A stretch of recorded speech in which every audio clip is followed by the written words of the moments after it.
ನಮಸ್ತೆ ಎಲ್ರಿಗೂ, welcome to my channel. ಇವತ್ತು ತುಂಬ ಮಳೆ ಇತ್ತು, ಅದಕ್ಕೋಸ್ಕರ ಸೋಲಾರಲ್ಲಿ ನೀರು ಕಾಯಿಲ್ಲ ಅಂದ್ಬಿಟ್ಟು ಹಂಡೆ ಒಲೆಗೆ ಉರಿ ಹಾಕಿದ್ದೆ. ನೀರು ಕಾಯ್ತಾ ನೋಡೋಣ, ಬೇಗ ಬೇಗ ಸ್ನಾನ ಎಲ್ಲ ಮುಗಿಸಿ ರೆಡಿ ಆಗಬೇಕು ಅಂತ ಈಚೆ ಬಂದು ನೋಡಿದ್ರೆ ಇನ್ನೂ ಮಳೆ ಮಳೆ ಮಳೆ. ಆದರೂ ಇವತ್ತು ಒಂಥರ ಭಯದಿಂದನೇ ಕೆಲಸಗಳು ನಡೀತಾ ಇತ್ತು ಗೊತ್ತಾ. ಯಾಕೆ ಅಂತ ಹೇಳ್ತೀನಿ, ವಿಡಿಯೋನ ಪೂರ್ತಿ ನೋಡ್ತಾ ಇರಿ. ಇನ್ನು ನಾನು ಕೂಡ ಫ್ರೆಶ್ನಪ್ ಆಗಿ ದೇವ್ರ ಪೂಜೆ ಕೂಡ ಆಯಿತು. ಅಂದರೆ ನನ್ನ ಮಗಳೇ ಮಾಡಿದ್ಲು, ಟೈಮ್ ಆಗಿಬಿಡುತ್ತೆ ಅಂತ ಅವಳೇ ದೇವ್ರ ಪೂಜೆ ಎಲ್ಲ ಮುಗಿಸಿದ್ಲು. ದೇವ್ರ ಪೂಜೆ ಮುಗಿಸಿ ಇವಾಗ ನಾನು ಮತ್ತು ಅವಳು ಹೊರಡ್ತಾ ಇದ್ದೀವಿ. ಎಲ್ಲಿಗೆ ಹೊರಡ್ತಾ ಇದ್ದೀವಿ ಅಂದರೆ, ಇವತ್ತು ನಮ್ಮ ಬಿಲ್ಡಿಂಗ್ನ ಫಸ್ಟ್ ಫ್ಲೋರ್ದು RCC ಕೆಲಸ ನಡೀತಾ ಇತ್ತು. ಅದಕ್ಕೋಸ್ಕರನೇ ಬೇಗ ಬೇಗ ರೆಡಿಯಾಗಿ ನಮ್ಮನೆಯವ್ರ ಕೆಲಸ ಸ್ಟಾರ್ಟ್ ಮಾಡಿಬಿಡ್ತಾರೆ. ಬೇಗ ಬನ್ನಿ ಪೂಜೆ ಎಲ್ಲ ಮಾಡಿ ಅಂತ ಹೇಳಿದ್ರು. ಅದಕ್ಕೋಸ್ಕರನೇ ನಾನು ನನ್ನ ಮಗಳು ಹೊರಟ್ವಿ. ಇನ್ನು ಹೋಗೋಷ್ಟೊತ್ತಿಗೆ ಆಲ್ಮೋಸ್ಟ್ ಎಲ್ಲ ಮಿಷಿನರೀಸ್ ಎಲ್ಲ ರೆಡಿ ಮಾಡ್ಕೊಂಡಿದ್ರು, ಪೂಜೆ ಮುಗಿಸ್ಬಿಡೋಣ ಅಂದ್ಬಿಟ್ಟು. ಆ್ಯಸ್ ಯೂಶ್ವಲ್ ಪೂಜೆ ಮಾಡ್ತಾಯಿದ್ದೀನಿ. ತುಂಬ ಬೇಗನೆ ಆಯ್ತಲ್ವ. RCC ಗ್ರೌಂಡ್ ಫ್ಲೋರ್ದು ಆಯಿತು. ಅದಾದಮೇಲೆ ಈಗ ಫಸ್ಟ್ ಫ್ಲೋರ್ದು ಮಾಡ್ತಾಯಿದ್ದೀವಿ. ಆದರೆ ಎಷ್ಟು ಭಯ ಆಯಿತು ಗೊತ್ತಾ. ಆವತ್ತು ಬೆಳಿಗ್ಗೆಯಿಂದನೇ ಮಳೆ, ಹಿಂದಿನ ದಿನವೇ ಮಳೆ, ಸಿಕ್ಕಾಬಟ್ಟೆ ಮಳೆ ಇತ್ತು ಹಿಂದಿನ ದಿನ. ಇನ್ನು ಅದ್ರ ನೆಕ್ಸ್ಟ್ ಡೇನೂ ಅಷ್ಟೇ ಆ ಮಳೆ ಹಂಗೆ ಕಂಟಿನ್ಯೂ ಆಯ್ತಾಯಿತ್ತು. ಪೂಜೆ ಮಾಡುವಾಗಲೂ ಪ್ರತಿ ಸತಿ ಅದೇ ಕೇಳ್ಕೊತಿದ್ದೆ, ಮಳೆ ಬರೋದು ಬೇಡ ಇವತ್ತು ಒಂದಿನ, ಅಂದರೆ ಅಟ್ಲೀಸ್ಟ್ ಸಂಜೆವರೆಗೆ ಮಳೆ ಬರೋದು ಬೇಡ ಕಣಪ್ಪ ಅಂತ ಕೇಳ್ಕೊಂಡೇ ಪೂಜೆ ಮಾಡಿದ್ದೀನಿ. ನಿಜ ಖುಷಿಯಾಯಿತು ಒಟ್ಟಿನಲ್ಲಿ. ಯಾಕಂದರೆ ದೇವ್ರಿಗೆ ನನ್ನ ಪ್ರಾರ್ಥನೆ ತಲುಪ್ತು. ಆ್ಯಂಡ್ ಮಳೆ ಬರಲಿಲ್ಲ ಆವತ್ತು. ಇನ್ನೂ ಈಗಲೂ ಮಳೆ ಬಂದಿಲ್ಲ ಆವತ್ತಿಂದ. ಈಗ ಬರಲಿ ಅಂತ ಕೇಳ್ಕೊಳ್ತಾ ಇದ್ದೀನಿ, ಆದರೆ ಮಳೆ ಬರ್ತಿಲ್ಲ. ಖುಷಿ ಇದೆ ಈ ವಿಚಾರ ನಿಮ್ಮ ಜೊತೆ ಎಲ್ಲ ಶೇರ್ ಮಾಡ್ಕೊಳ್ಳೋದಕ್ಕೆ. ಆ್ಯಂಡ್ ಏನಂದರೆ ಇವತ್ತು ಅಷ್ಟೇ ಸಿಂಪಲ್ಲಾಗಿ ಪೂಜೆ ಮಾಡ್ಕೊಂಡ್ವಿ. ಯಾರಿಗೂ ಏನೂ ಹೇಳೋಕ್ಕೋಗಲಿಲ್ಲ. ಯಾಕಂದರೆ ಪ್ರತಿ ಸತಿನೂ ಅದೇನು ಎಲ್ರಿಗೂ ಹೇಳ್ತಾ ಕೂತ್ಕೊಳ್ಳೋದು ಅಂದ್ಬಿಟ್ಟು ಹಾಗೆ ಸಿಂಪಲ್ಲಾಗಿ ನಾವೇ ಮನೆಯವರು, ಅಂದರೆ ನಾನು, ನಮ್ಮ ಮನೆಯವರು, ನನ್ನ ಮಗಳು ಇಷ್ಟೇ. ಚಿಕ್ಕ ಮಗಳು ಹಾಸ್ಟೆಲಲ್ಲಿ ಇರೋದ್ರಿಂದ ನಿಜ ಹೇಳಬೇಕು ಅಂದರೆ ಅವಳಿಗೆ ಹೇಳೇ ಇಲ್ಲ ನಮ್ಮ ಮನೆ RCC ಆಗ್ತಿತ್ತು ಅಂತ. ಯಾಕಂದರೆ ಅವಳು ಸಿಕ್ಕಾಬಿಟ್ಟೆ ಇಷ್ಟ ಇಂಥದ್ರಲ್ಲೆಲ್ಲ ಭಾಗವಹಿಸಬೇಕು ಅಂದ್ಕೊಂಡು. ಹೇಳಿದ್ರೆ ಬೇಜಾರು ಮಾಡ್ಕೋತಾಳೆ ಅಂತ ಹೇಳಲಿಲ್ಲ. ಇನ್ನು ಕೆಳಗಡೆ ಮಿಷನರಿಗೆಲ್ಲ ಪೂಜೆ ಮಾಡಿದ ತಕ್ಷಣ ಕೆಲಸದವ್ರಿಗೆಲ್ಲ ತಿಂಡಿ ಕೊಟ್ಬಿಡೋಣ ಅಂದ್ಬಿಟ್ಟು ಎಲ್ರಿಗೂ ತಿಂಡಿ ಕೊಡ್ತಾಯಿದ್ದೋ. ಅದಾದಮೇಲೆ ಇನ್ನು ಮೇಲ್ಗಡೆ ಹೋಗಿ ಪೂಜೆ ಮುಗಿಸ್ತಾ ಇದ್ದೀನಿ.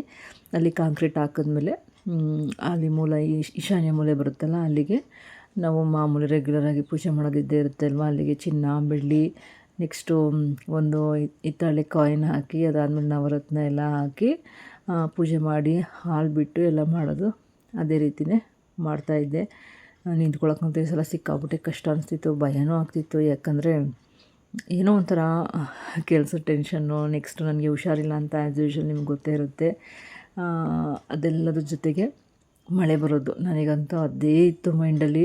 ನಮ್ಮ ಮೇಸ್ತ್ರಿಯವ್ರನ್ನೂ ಅದನ್ನೇ ಕೇಳ್ತಿದ್ದೆ, ಇನ್ನೊಂದು 2 ದಿನ ಮುಂದೆ ಹಾಕ್ಬೋದಿತ್ತಲ್ವ ಅಂದ್ಬಿಟ್ಟು. ಆದರೆ ಏನಾಗಲ್ಲ, ಏನೂ ತೊಂದರೆ ಇಲ್ಲ, ತಲೆ ಕೆಡಿಸ್ಕೊಬೇಡಿ, ಮುಗಿಸೋಣ ಸುಮ್ಮನಿರಿ, ಏನಾಗಲ್ಲ ಅಂತಂದಿದ್ರು. ಅವ್ರು ಹೆಂಗೆ ಹೇಳಿದ್ರು ಅದೇ ರೀತಿ ಸದ್ಯ ಏನೂ ಆಗಲಿಲ್ಲ, ಎಲ್ಲ ಒಳ್ಳೆ ರೀತಿಯೇ ಆಯಿತು. ಖುಷಿ ಆಯಿತು ಆ್ಯಕ್ಚುಲಿ ನಿಮ್ಮ ಜೊತೆ. ಅದಕ್ಕೆ ಇದನ್ನು ಶೇರ್ ಮಾಡಬೇಕು ಅಂತ ಪುಟ್ಟದಾಗೆ ಲಾಗ್ ಮಾಡಿದ್ವಿ. ಒಂದು ಜಾಸ್ತಿ ಏನೂ ಮಾಡ್ಕೊಳಕ್ಕೆ ಹೋಗಲಿಲ್ಲ. ಹಿಡಿಯುವಾಗ ನನಗೆ ಎಷ್ಟು ಕಷ್ಟ ಆಯಿತು ಗೊತ್ತಾ. ಸಿಕ್ಕಾಬಿಟ್ಟೆ ಕಷ್ಟಪಟ್ಕೊಂಡು ಹಿಡ್ದಿದ್ದೀನಿ. ನನ್ನ ಮಗಳು ಅಷ್ಟೇ ತಮಾಷೆ ಮಾಡ್ತಿದ್ಲು. ಯಾಕಂದರೆ ಸ್ಟೆಪ್ಸ್ ಥರ ಹಾಕ್ಬಿಟ್ಟಿದ್ರು, ಇಳಿಯೋಕ್ಕೆ ಆಯ್ತಿರಲಿಲ್ಲ. ನನಗೆ ಒಂದು ತಮಾಷೆ ಏನು ಗೊತ್ತಾ, ಇದು ನಾನು ಪೂಜೆ ಮಾಡ್ತಿರೋದು 6ನೇ RCCಗೆ. ನನ್ನ ಮಗಳಿಗೆ ಅದೇ ಹೇಳ್ತಿದ್ದೆ, ಚಿನ್ನ, ಬೆಳ್ಳಿ, ನವರತ್ನ ಇದನ್ನೆಲ್ಲ ನಾನು 6ನೇದು ಮಗ ಆಗ್ತಿರೋದು ಅಂತ. ಇನ್ನೂ ಇದು ಜಾಸ್ತಿ ಆಗಲಿಲ್ಲ, ಅಷ್ಟು ಹೇಳಿದ್ದೀನಿ. ಇದೇ ರೀತಿಯೇ ಆಗಲಿ. ಇನ್ನು ಕೆಲಸ ಎಲ್ಲ ಆಗ್ತಾಯಿತ್ತು, ಅದೆಲ್ಲ ಕೆಲಸ ಮುಗೀಲಿ ಆಮೇಲೆ ಬರೋಗೆ ಅಂದ್ಬಿಟ್ಟು. ಯಾಕಂದರೆ ನನ್ನ ಮಗಳಿಗೂ ಎಕ್ಸಾಮ್ ಇತ್ತು, ಹಂಗೆ ನನಗೂ ಹುಷಾರಿರಲಿಲ್ವಲ್ಲ. ಅಲ್ಲಿ ಸಿಕ್ಕಾಬಟ್ಟೆ ಗಾಳಿ ಮಳೆ ಬರ್ತಿತ್ತಲ್ಲ. ಮನೆಯವರು ನೀವು ಮನೆಗೆ ಹೊರಟ್ಬಿಡಿ, ಎಲ್ಲ ಮುಗಿದ್ಮೇಲೆ ನಿಮಗೆ ಫೋನ್ ಮಾಡ್ತೀನಿ, ಆಮೇಲೆ ಬರೋರಂತೆ ಊಟ ಎಲ್ಲ ಬಡಿಸ್ಕೊಡೋಕ್ಕೆ ಅಂತ ಹೇಳಿದ್ರು. ಇನ್ನೇನೋ ಕೆಲಸ ಅದ್ರ ಪಾಡ್ಗೆ ಆಗ್ತಿರ್ತದೆ, ನಾವಿದ್ರೂ ಸರಿ ಇಲ್ದಿದ್ರೂ ಸರಿಯೇ.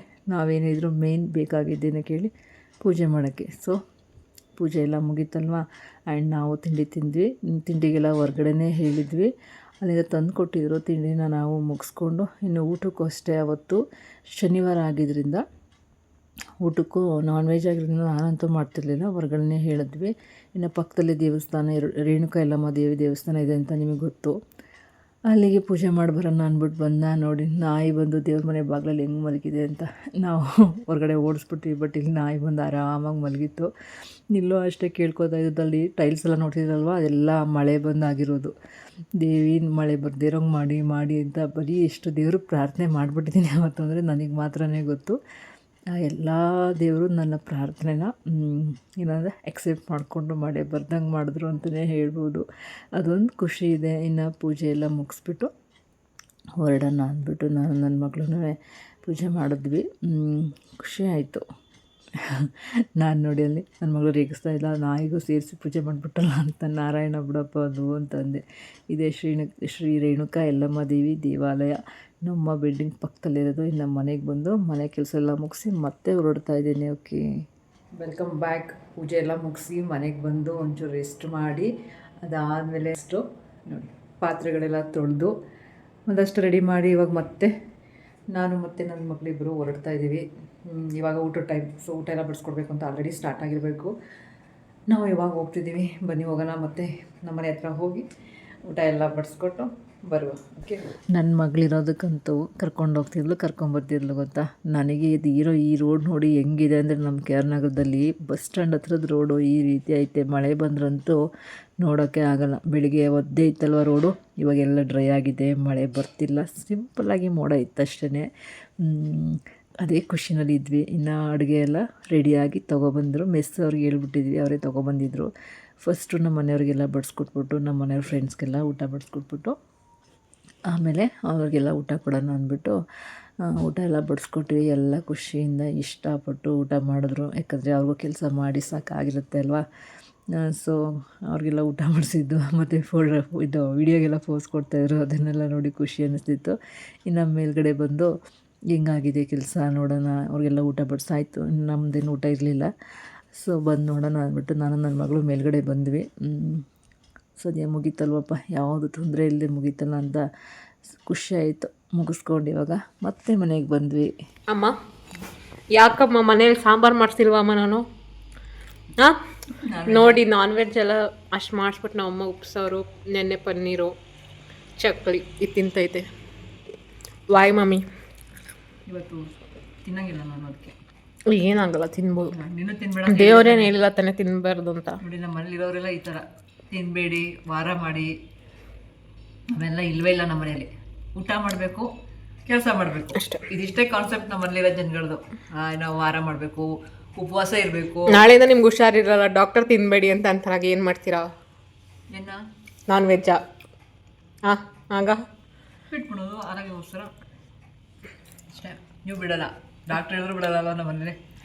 ಅಂದರೆ ದಿನ ತಿನ್ನಲ್ಲ, ತಿಂಗ್ಳಿಗೊಂದ್ಸಲ 2 ತಿಂಗ್ಳಿಗೊಂದ್ಸಲ ಅಷ್ಟೇ. ಅದೇ ಮಾಡೋದು ತಿಂತೀವಿ. ಹಾಂ, ಅದೇ ನಾನು ಮಾಡಲ್ಲ. ಆದರೆ ಬೇರೆಯವ್ರ ಥರ ದೇವ್ರು ಮಾಡಿದ್ವಿ, ವಾರ ಮಾಡಿದ್ವಿ, ತಿನ್ನಲ್ಲ. ಹೊಟ್ಟೆ ತುಂಬ ಊಟ ಮಾಡ್ಬಿಟ್ಟು ದೇವ್ರ ಪೂಜೆ ಮಾಡ್ತೀವಿ ಅಂತಾರೆ ಅಲ್ವಾ. ಇವ್ರ ಅಪ್ಪ ಮಕ್ಕಳೆಲ್ಲ ಅಷ್ಟೇ. ಬೇಕಿದ್ರೆ ನಮ್ಮ ಚಿಕ್ಕವಳು ಪರವಾಗಿಲ್ಲ, ಒಂಚೂರು ಅಡ್ಜಸ್ಟ್ ಆಯ್ತಾಳೆ. ಅವಳು ಈಗ ಹಾಸ್ಟೆಲ್ ಅವಳಲ್ಲ, ತಿನ್ಕೋತಾಳೆ ಅವಳು ಸ್ವಲ್ಪ. ಇನ್ನೊಂದು 2 ವರ್ಷದಲ್ಲಿ ಅವಳನ್ನ ಚೇಂಜ್ ಮಾಡಲಿಲ್ಲ ಅಂದರೆ ನನ್ನ ಹೆಸರು ದೀಕ್ಷಾನೇ ಅಲ್ಲ, ನೋಡ್ಕೊಳ್ಳಿ. ಏನಿಲ್ಲ, ನನ್ನ ಮಗಳು ನನ್ನ ನಂತರ ಸ್ವಲ್ಪ ದೇವ್ರ ಪೂಜೆ ಉಪವಾಸ ಎಲ್ಲ ಮಾಡ್ತಾಳೆ. ತಿನ್ನಿ, ಎಂಜಾಯ್ ಮಾಡಿ. ಅದೇ ಚಕ್ಲಿನೇ ಪೀಸ್ ಅಂತ ಅಂದ್ಕೊಳ್ಳಿ ಅಮ್ಮ. ಉಪ್ಪು ಸಾಂಬಾರಿಗೆ ಖಾರ ಹಾಕೊಂಡು, ಉಪ್ಸಾರು ಖಾರ ಹಾಕೊಂಡು ನೋಡು, ಅದು ತಿಂತಾಯಿದ್ರೆ ಸೂಪರಾಗಿರುತ್ತೆ. ಅದು ಸ್ವಲ್ಪ ಹಾಕೋಬೇಕು, ಜಾಸ್ತಿ ಹಾಕೋಬಾರ್ದು. ಊಟ ಮಾಡ್ತಿದ್ದೀನಿ. ಆ್ಯಂಡ್ ವಿಡಿಯೋನ ಎಂಡ್ ಮಾಡಿಬಿಡೋಣಲ್ಲ ದೀಕ್ಷಾ. ಇದಿಷ್ಟಾಗಿತ್ತು ನಮ್ಮ ಫಸ್ಟ್ ಫ್ಲೋರ್. ಅದು ಕೆಳಗಡೆದು ಗ್ರೌಂಡ್ ಅಲ್ವಾ. ಫಸ್ಟ್ ಫ್ಲೋರ್ದು RCC ಕೆಲಸ ಮುಗೀತು. ಸಿಕ್ಕಾಪಟ್ಟೆ ಕೆಲಸ ಮಾಡಿ ಬಂದ್ವಿ. ನನ್ನ ಮಗಳನ್ನ ಮುಂಚೆನೇ ಕಳಿಸ್ಬಿಟ್ಟೆ. ಅದಕ್ಕೆ ನೋಡಿ ಹೆಂಗಾಗೈತೆ ನಮ್ಮೊಂದು. ಅಯ್ಯೋ, ತೊಳೆದೇ ಕಣ್ಣಿ ನಾನೇ ಹೋಗ್ಬಿಟ್ಟಲ್ಲಿ ಪಕ್ಕದಲ್ಲಿ ದೇವಸ್ಥಾನ ಐತಲ್ಲ, ಅವ್ರು ತೊಳಿಲಿಕ್ಕೆ ಹೇಳಿದ್ರಂತೆ, ಸಿಮೆಂಟ್ ಆಗೈತೆ ಅಂತ. ನಾನು ಯಾವಾಗ ತೊಳೆದ್ರೂ ಸರಿಯಾಗಿ ತೊಳಿತಿರಲಿಲ್ಲ ಅಂತ ನಾನೇ ಯಾವಾಗ ಎಲ್ಲ ಚೆನ್ನಾಗಿ ಉಜ್ಬಿಟ್ಟು ಬಂದೆ. ಅದಕ್ಕೆ ಬಟ್ಟೆ ಎಲ್ಲ ಹಿಂಗಾಗಿರೋದು. 4 ಗಂಟೆ ಆಗೈತೆ, ಹೊಟ್ಟೆ ಶಿತಾಯ್ತು, ಅದಕ್ಕೆ ತಿನ್ಬಿಡೋಣ ಅಂದ್ಬಿಟ್ಟು ಬಂದು ಕೂತ್ಕೊಂಡೆ. ಆ್ಯಂಡ್ ಈ ವಿಡಿಯೋ ಇಷ್ಟೇ, ಪುಟ್ಟದ ವಿಡಿಯೋ ಹಾಕಿದ್ದೀನಿ, ಜಾಸ್ತಿ ದೊಡ್ಡದೆಲ್ಲ ಹಾಕಿಲ್ಲ. ಸಿಂಪಲ್ಲಾಗಿ ಮುಗಿಸ್ಕೊಂಡ್ವಿ. ಊಟಕ್ಕೆ ಹೊರಗಡೆ ಎಲ್ಲ ಹೇಳಿಬಿಟ್ಟು ನಮ್ಮ ಮನೆ ನೀನು ಮಾಡಲೇಬೇಡ, ಎಲ್ಲಿ ತಪ್ಪಿಸಿಟ್ಟಿದೆ ನನಗೆ ಅಂತ. ಬೇಡ ಅಂದರು. ನಮ್ಮ ದೀಕ್ಷಾ ಹಂಗೂ ನಾನೇ ಮಾಡ್ತೀನಿ ಕಣಮ್ಮ ಅಂದ್ಲು. ಅಂದಾದ್ರೆ ನಮ್ಮಮ್ಮ ಬಿಡಲಿಲ್ಲ. ನಾನು ಎಷ್ಟು ಕೇಳ್ಕೊಂಡೆ ಅಂದರೆ, ಅಮ್ಮ ನಾನು ಮಾಡಿ ತಿನ್ನಿಸ್ಬೇಕು ಅಮ್ಮ ಅವರೆಲ್ಲರಿಗೂ ಅಂತ. ಬೇಡ, ಚೆನ್ನಾಗಿರೋದು ಮುಖ್ಯ ಅಂತ ನಾವೇ ಸುಮ್ಮನೆ ಅದು ಅಲ್ವಾ. ಇನ್ನೊಂಚೂರು ಕೆಲಸ ಎಲ್ಲ ಐತಲ್ಲ, ಅದೆಲ್ಲ ಮುಗಿಸ್ಬಿಡ್ಲಿ, ಲಾಸ್ಟಿಗೆ ಮಾಡಿಕೊಡ್ತೀನಿ. ಗೃಹ ಪ್ರವೇಶಕ್ಕೆ ನಂದೆ. ಗೃಹ ಪ್ರವೇಶಕ್ಕೆ ಅವಳದೇ ಅಡುಗೆ. ಇನ್ನೇನು ಕೆಲಸ ಸಿಗ್ತಾಳ ಇಲ್ವ ಅವಳು ಗೃಹ ಪ್ರವೇಶ ಟೈಮಲ್ಲಿ ನಮಗೆ ರಜೆ ಇಲ್ಲ ಅಂದರೆ ಅಲ್ವಾ. ಓಕೆ, ವಿಡಿಯೋ ನೋಡಿದ್ರೆ ವಿಡಿಯೋ ಇಷ್ಟ ಆಯಿತು ಅಂತ ಭಾವಿಸ್ತೀನಿ. ವಿಡಿಯೋ ಇಷ್ಟ ಆದರೆ ಪ್ಲೀಸ್ ಲೈಕ್, ಶೇರ್, ಕಮೆಂಟ್, ಮತ್ತು ಏನೇನು ಮಾಡಬೇಕು ದೀಕ್ಷಾ? ಸಬ್ಸ್ಕ್ರೈಬ್. ನನ್ನ ಚಾನಲ್ನ ಸಬ್ಸ್ಕ್ರೈಬ್ ಮಾಡ್ಕೊಂಡು ನೋಡಿ ಅಂತ ಕೇಳ್ಕೊಳ್ತಾ ಗೊತ್ತಿಲ್ಲ ಯಾವಾಗ ಎಡಿಟ್ ಮಾಡ್ತೀನೋ ಗೊತ್ತಿಲ್ಲ, ಎಡಿಟ್ ಮಾಡಿ ಹಾಕ್ತೀನಿ. ಸಿಕ್ಕಾಬಿಟ್ಟು ಇತ್ತು ವಿಡಿಯೋ ಮಾಡ್ಕೊಳ್ಳೋಕ್ಕೆ, ಬಟ್ ನಾನೇ ಮಾಡ್ಕೊಳಕ್ಕೆ ಹೋಗಿ ಹುಷಾರಿಲ್ಲದಿರೋದ್ರಿಂದ. ಆಮೇಲೆ ಫೋನ್ ಹಿಡಿಯೋರಿಲ್ಲ, ಇವಳು ಬರೋಲ್ಲ ಜಾಸ್ತಿ ಫೋನ್ ಹಿಡ್ಕೊಂಡು, ಅದಕ್ಕೆ ಇಷ್ಟ ಆಯಿತು. ಓಕೆ, ಸಿಗ್ತೀನಿ ಮತ್ತೆ ಮುಂದಿನ ವೀಡಿಯೋದಲ್ಲಿ. ಯಾಕಂದರೆ ಈಗ ಊಟ ಕಂಟಿನ್ಯೂ ಮಾಡ್ತೀನಿ. ಯಾಕೆ ನಗ್ತಿದ್ಯಾ? ನಾನು ಇದನ್ನು ತಿಂತಾ ಇದ್ದೀನಿ ಅಂತ ನಗ್ತಿದ್ಯಾ? ಏನಿಲ್ಲ. ಸಿಗ್ತೀನಿ ಮುಂದಿನ ವೀಡಿಯೋದಲ್ಲಿ. ಎಲ್ರಿಗೂ ಧನ್ಯವಾದಗಳು.